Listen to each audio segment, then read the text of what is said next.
Hi guys, welcome back to the channel Tech Concepts with May. In this video, we will be beginning our last series on the relational database module. Here, we will be looking at the concept of programmatic access to databases, where we manipulate our database from a programming environment. Before I go any further, I want to request that you subscribe to the channel. If you look to the bottom right of the viewport that this video is being displayed on, you will see a red subscription watermark. If you take your mouse and hover around the watermark, a subscription button will appear. Please do well to hit the subscription button. Also, please hit the like icon, as increased likes will prompt YouTube to recommend the videos more, as well as, perhaps the channel. Now, in this particular video, we will be building the foundation and creating the environment required to perform the tasks that we hope to perform. And then in subsequent videos, we will perform the main tasks. Now, when integrated with applications, web and otherwise, databases are intended to support four main functions or operations. These include create, read, update, and delete. And these are commonly referred to as CRUD functions. Now, for software development projects that are data-oriented, CRUD functions must mandatorily be understood as the program logic for any software that is being developed will be required to interact with data in a database to execute these functions. So regardless of your application focus, be it an airline booking application, a student information management system, or an e-commerce website, CRUD operations are central to managing data for these systems. Now, CRUD functions may be achieved either using a relational database that is hinged on the structured query language or with the application of other database types. For instance, the NoSQL database that applies a language like JavaScript object notation or JSON for short. Now, for our demonstration, we will be practicing our CRUD functions using the SQL language. Now, with our CRUD functions, the C, which represents create, enables the addition of new records to a created database, a database table. And this is achieved by embedding an insert SQL command into the program logic syntax of an application that is interacting with a database. Now, the R, which represents read, enables access or retrieval of data that has been stored in a database by embedding a select SQL command into the program logic syntax of an application that is interacting with a database. The U, which represents update, enables the modification of data that has been stored in a database by embedding an update SQL command into the program logic syntax of an application that is interacting with a database. And the D, which represents delete, enables the removal of data that has been stored in a database by embedding a delete SQL command into the program logic syntax of an application that is interacting with a database. Now, our CRUD functions may be executed in various programming environments like C, C++, Java, JavaScript, and Python, amongst other languages. For this module, though, we will be executing our CRUD functions using the Python programming language and specifically the PyCharm integrated development environment. So, in conclusion, it's important to understand our CRUD functions because internalizing CRUD operations provides a substantial foundation for developing, scaling, and supporting software applications effectively, notwithstanding your status either as a novice, intermediate, or experienced developer. Understanding CRUD is key to creating functional and efficient systems. Now, I should note that to take part in this demonstration, you will need to have an integrated development environment, which is IDE for short, installed on your computer in addition to the PostgreSQL DBMS, which we have installed previously, if you have been following the module from the beginning. Now, in our case, we will be making use of PyCharm, which is an IDE or integrated development environment that supports programming in Python.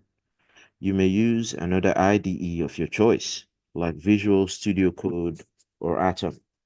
Now, if you do not have, PyCharm installed on your system, you can refer to the link in the description section that directs you to the domain where you can download PyCharm. You also need to note that when using PyCharm, you must have a Python interpreter installed.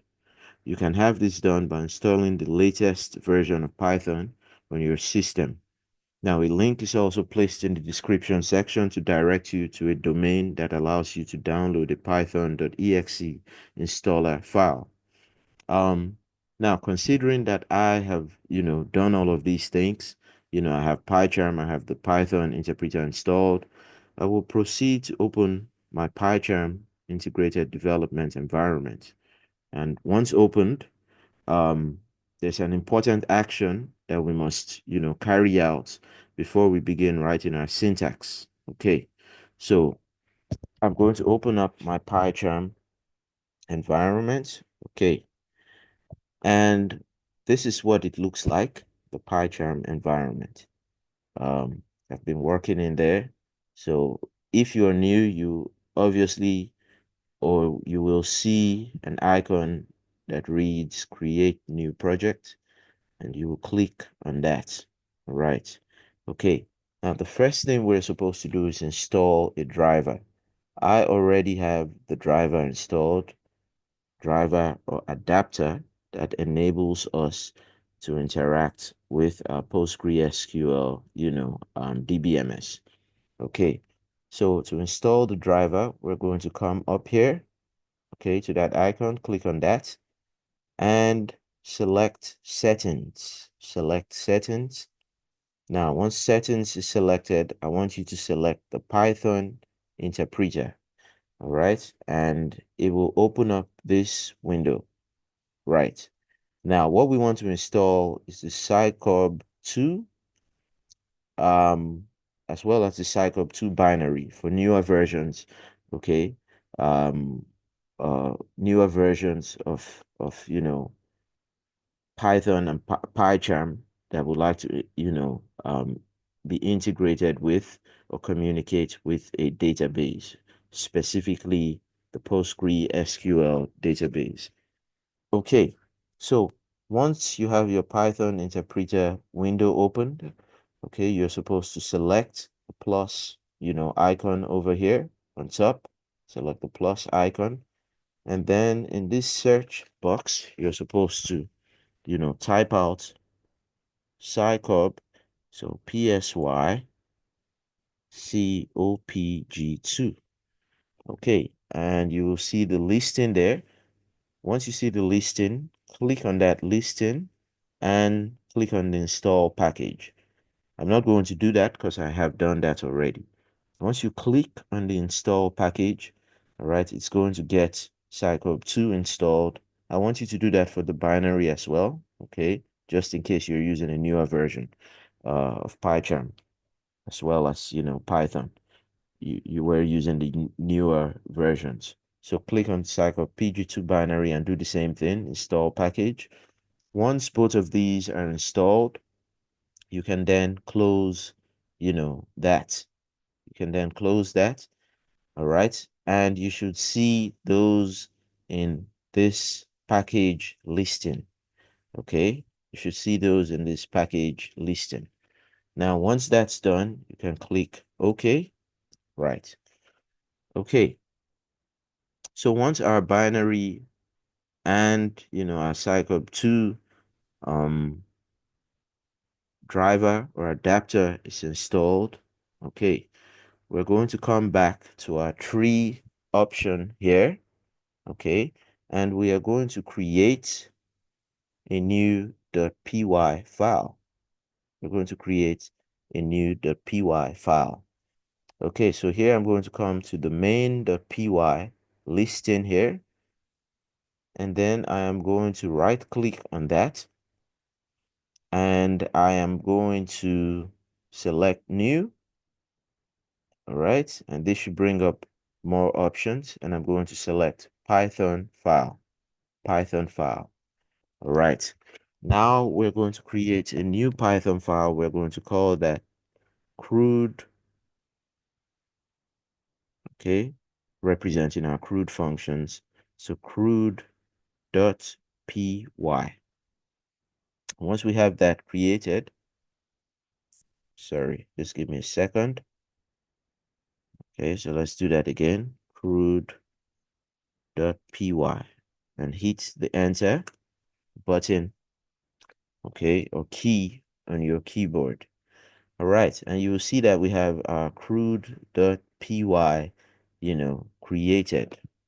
Now, before we start working in our, Python environment, okay, or on our CRUD.py script, we're going to do something. We're going to navigate to our PostgreSQL environment, and we are going to create a new database because it's important that we have that new database created uh, before we connect to it. Any database you're going to be connecting to, you should have it created. So here I'm going to leave my, CRUD.py script as it is, and then I'm going to navigate to our PostgreSQL environment. So here I'm going to say CMD. All right, there's already a listing for this. Okay, let me try to enlarge this a little bit. Okay, so it's more visible. All right, so we're going to log into our Postgres environment. So here I'm going to say PSQL user Postgres.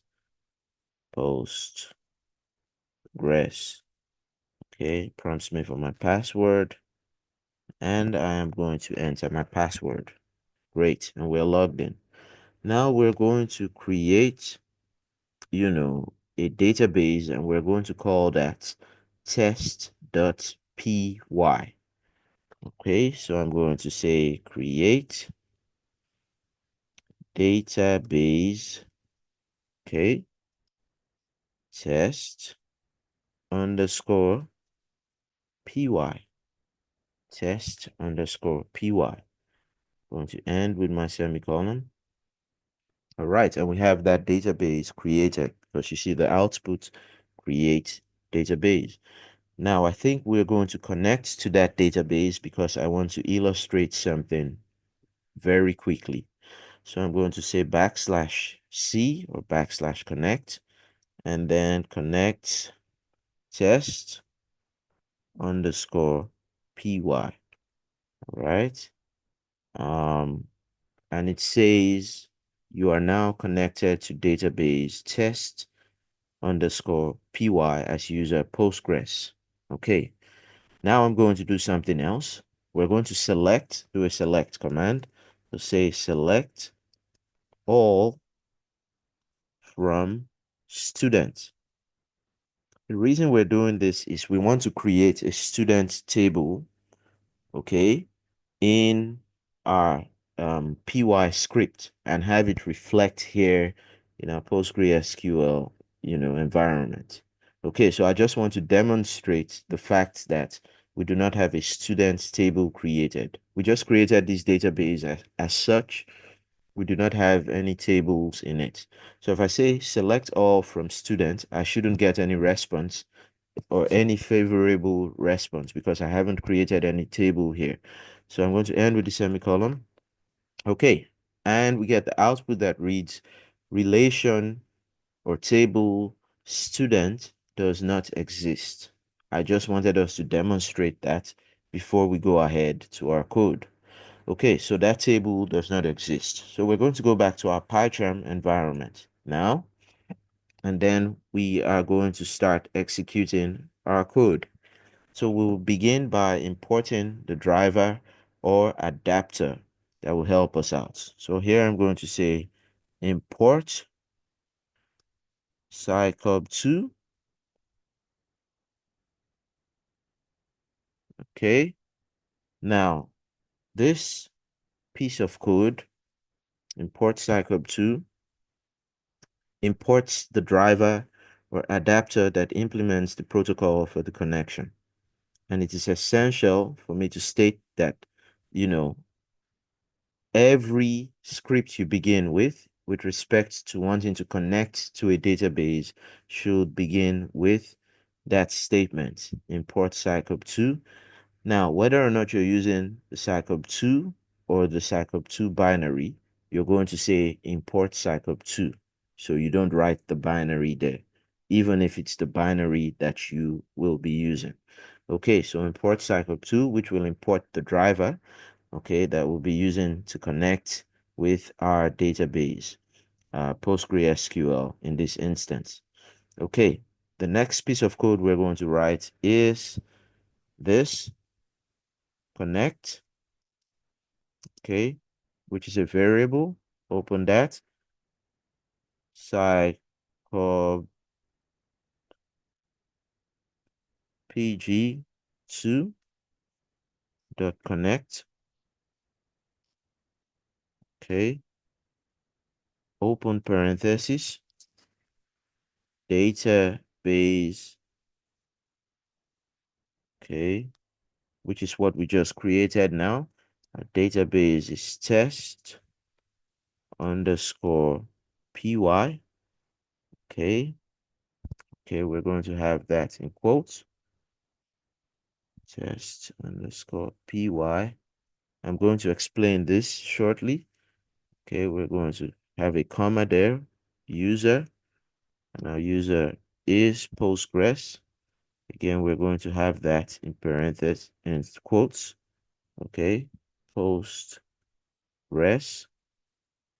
Okay, and then our password for that, okay, will be our password to log into Postgres. Password.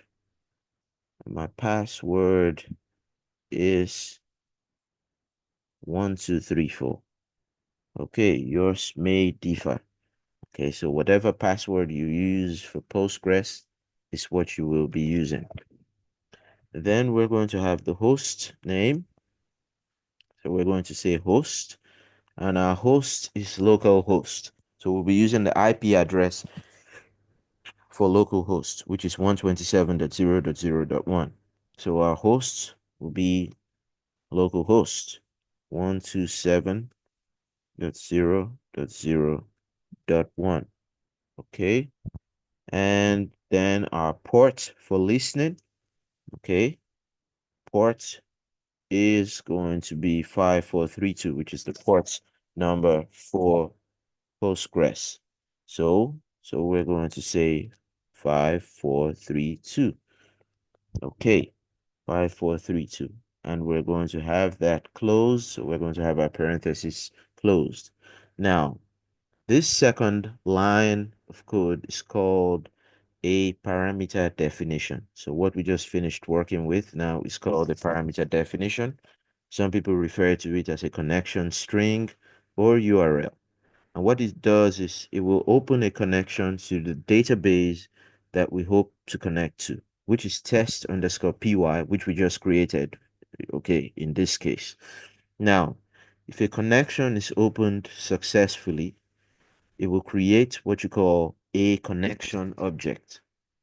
Now, the database listed in the parameter definition must be created or must exist prior to its listing in the parameter definition, which is why we had to go to Postgres to create that database. Also important to note is that the order in which the components listed, so these components we have here, the database, the user, the password, the host, and the port, the order does not matter, which means I can have user listed before database and vice versa.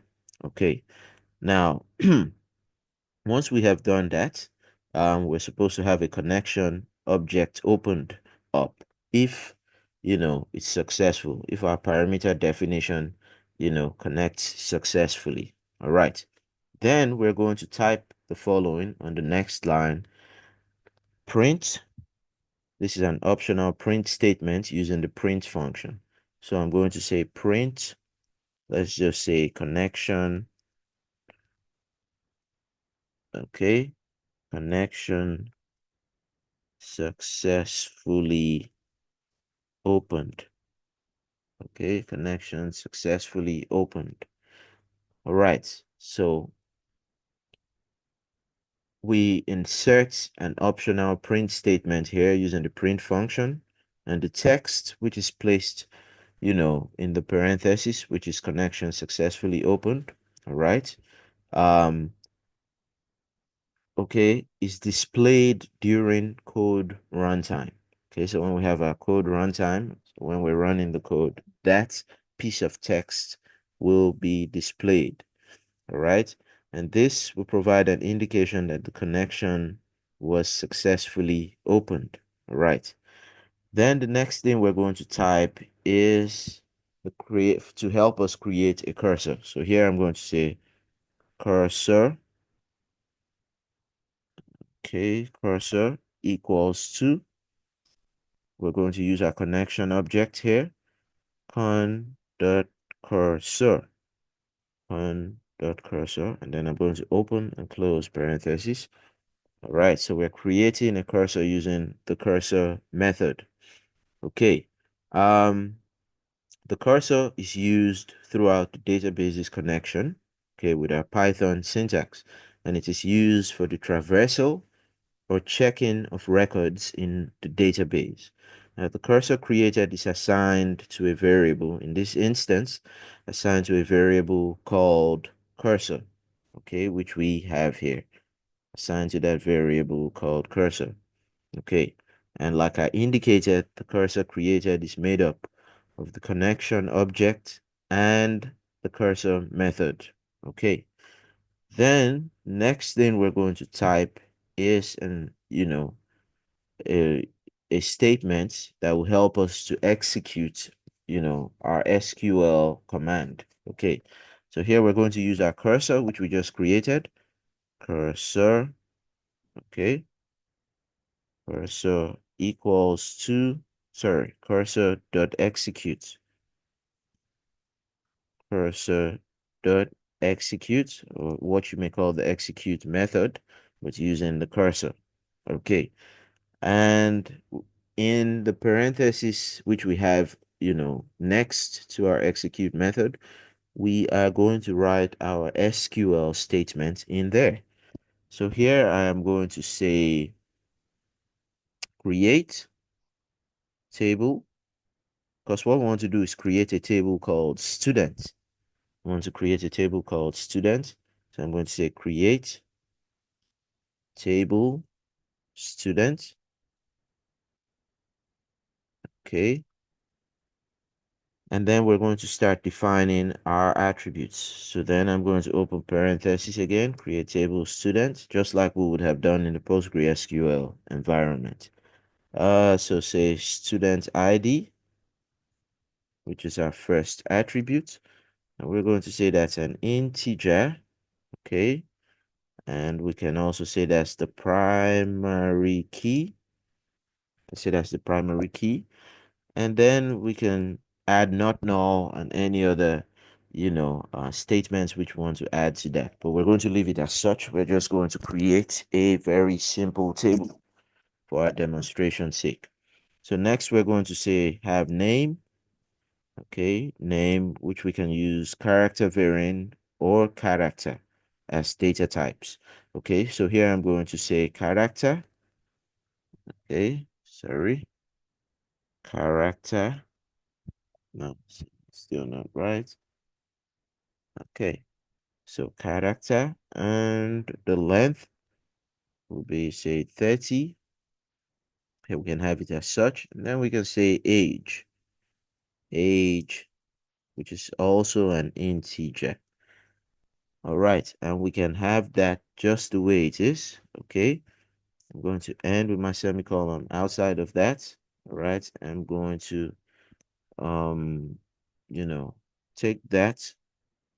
Let's take the quotes out of there. Integer. Okay, and we're going to have that outside of here. And then we're going to finally end with our, parenthesis or closing parenthesis. So remember, we opened the parenthesis here, okay? And we have to close that as well. So that's what we have closed here. This opening parenthesis, okay, is for our SQL statements. Okay, so this is a method, the statement which we just wrote, essentially. It's a method that is used to define the SQL statement, which we hope will be implemented in our database. Now, the SQL statement is placed within the parentheses of the execute method. Now, in this example, a table called student possessing three attributes is created. Okay, so once we have that done, we're going to move to the next line. Then going to write another print statement, which is also optional. Okay, so print, and we want this print statement to tell us if our table has been created successfully. So here I'm going to say table created successfully. Table created successfully. All right, and it's similar to the first print, statement using the print, function.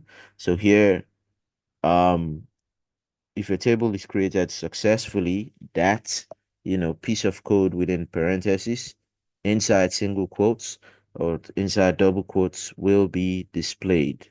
All right. Now, next thing we're going to do is write a commit, command. So here we're going to use the connection object again. So connection dot commit. Okay. Open, close parenthesis. Now, this method, okay, commits the SQL statement, okay, that is carried out in the execute method. All right. Now, we really do not need this commit statement for a create table command. Okay. If we were dealing with an insert, if we were dealing with an update, if we were dealing with a delete, then this commit, command will apply more in those instances. We're just writing it here. However, it doesn't apply to a create SQL statement. However, if you're doing an insert, update, or delete, that's an important command. Okay, because whatever you do not commit is not saved permanently, right? And the um SQL command may be rolled back if not committed, especially for insert, update, and delete, commands. Okay, now, finally, we're going to write another, command. So say con dot close, con dot close. Okay, and this is what we call a method for closing the connection. Okay. Now it's important to always close the connection once a transaction is completed. It's considered good practice to release the resource, our connection in this case, when it is not being used. Okay, so this is our simple, Python code which will help us to have a table created in our PostgreSQL environment. So what we're going to do now is run this piece of code. So I'm going to come up here. Okay, you see all of these tabs. Okay, I'm going to select the tab which we're working with, which is CRUD.py. I'm going to right click on that, and then I'm going to say run CRUD. Okay, and when I'm done running it, you will see our print statement, our two print statements, connection successfully opened, which is for the parameter definition, or connection string or URL. And then we have table created successfully. Okay, so we're going to go back to our PostgreSQL environment, okay, to confirm that this action, okay, has been carried out. This create statement has been executed. Okay, so I'm going to navigate back to our SQL, environment. So just give me a second. Okay, so let's see. It's going to take a little bit of time. Just let's be patient. Okay, so here I'm going to open that up. Remember the first time that we tried to select all from student? Remember what happened? We weren't able to do that because we got the error that read relation student does not exist. Okay, so now I am going to try that command again. Select all from student. Okay, and with our semicolon. All right, and here we have our student table displayed, however empty. Okay, so we're going to stop this video here. In our subsequent videos, we will then be executing our CRUD functions because we have created the enabling environment for that. We have created a table, you know, from PyCharm where we are going to be carrying out the CRUD functions essentially. Okay, so we're going to stop this video here. Please do not forget to subscribe to the channel, as well as like, okay, or hit the like icon, okay, to help with further recommendations of our videos and the channel. All right, thank you. So see you in the next video.